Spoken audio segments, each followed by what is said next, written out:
Hi guys, Karita here again. This time it's not a healing, it's actually a channeled message. So this morning when I was meditating, I was sort of not really surprised by this message that came through. It's for the collective, and there was just this sense of urgency that I had to get it out to everyone because it's about next year, 2022. And the key three words for next year were resilience, resourcefulness, and flexibility. And they were showing me imagining like a wetland, and you are a reed or a plant in that wetland, and normally there's high levels of water, and you being a wetland plant, you love the water and you're there going with the flow and able to withstand the winds and things that come along. But for next year, they're saying that we actually need to do basically more with less. We have to get used to there being less water effectively. That's what they were showing me. They were showing me, in this like swamp or the reed, or the wetlands, that water level, which has sustained us, is going to go down.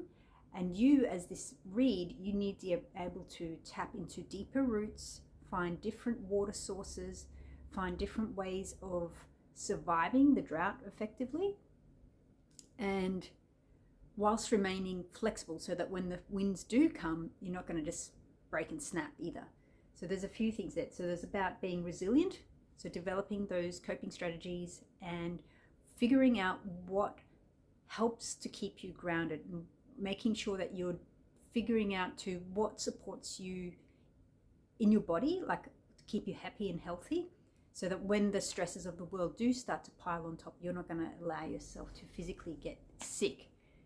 It's about, supporting yourself emotionally, physically, mentally, like all sorts of things. Like it's not just about, being able to tough it out and things like that. It's about an overall, like a holistic sense of resilience in all ways. I don't know if I'm making any sense.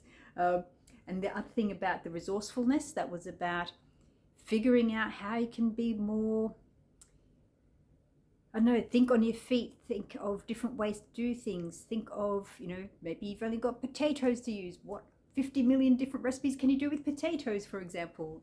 It's about sort of thinking outside the box, because I feel that, we're only going to have a set number of resources to use in the months and years ahead, especially just next year.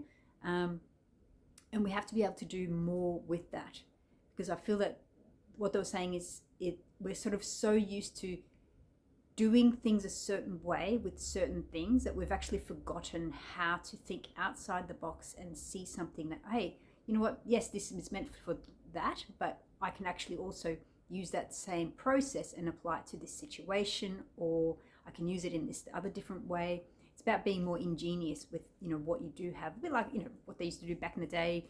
We didn't always just throw stuff out. We'd repair it and might even repurpose it in a different way, that sort of stuff. And then that flexibility point as well, which was just about remaining as flexible as you possibly can, because there's shifting sands all around us, like not only this whole COVID situation thing that's been going on now for a while, but I think that's just like the start of a massive shift in changing in the planet. Anyone who sort of follows any business articles or economic sort of things will see that there is a huge change in supply chains.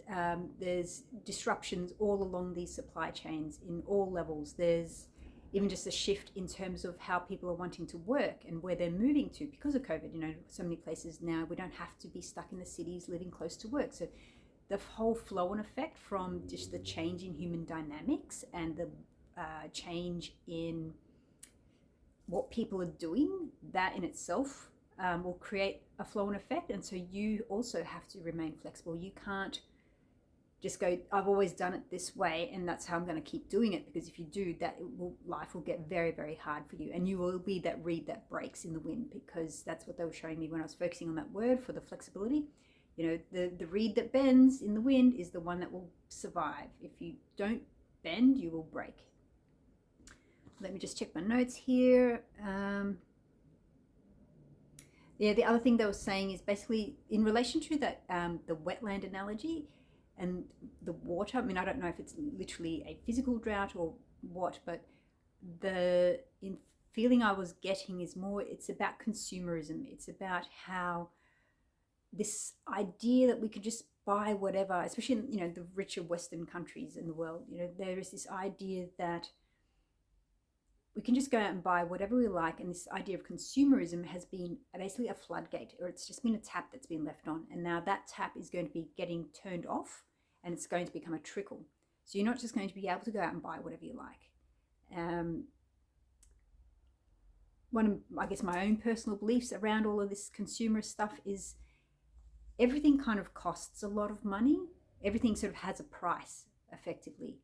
And even if you don't pay much money for it, say you go to a cheap shop and you get it, for $1 or $2, someone else is paying the price. Just because it's cheap for you means someone else is having to pay that price. Now, whether that price means in terms of literally a pound of their flesh, or their living standards, or their family's health, or their own health, someone has to pay a price.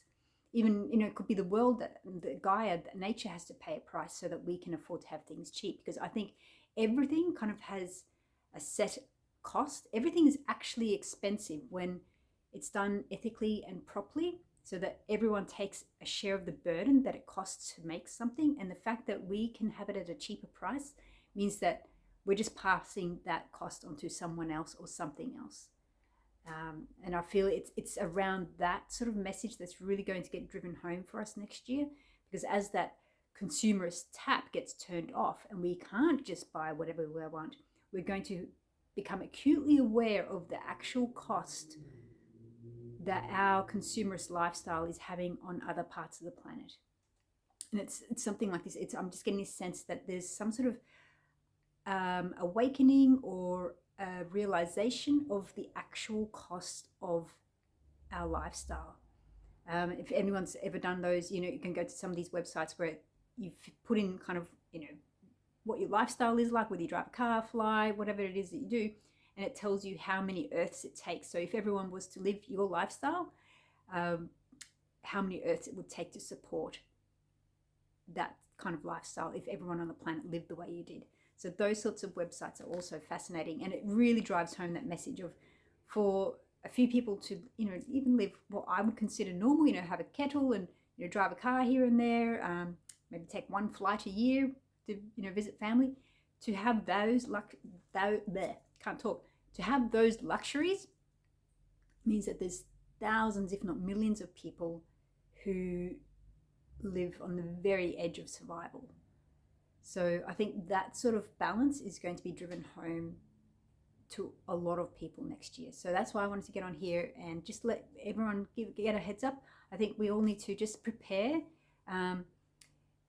try to develop our sense of resilience, try to develop our sense of resourcefulness, try and start looking at the things that you have, figuring out, okay, how can I, use these in different ways, just so that you're starting to tick in the back of your mind for, you see the multitude of purposes that everything has if you have to use it in different ways. Don't just see it as the one thing. It's like, oh, a shoe is a shoe. No, it could be used for lots of different things if you really need to use it. So yeah, key things: resourcefulness, resilience, and flexibility for 2022. Okay, so I just wanted to get on here and let everyone know that's what came through this morning. So we'll see how things go.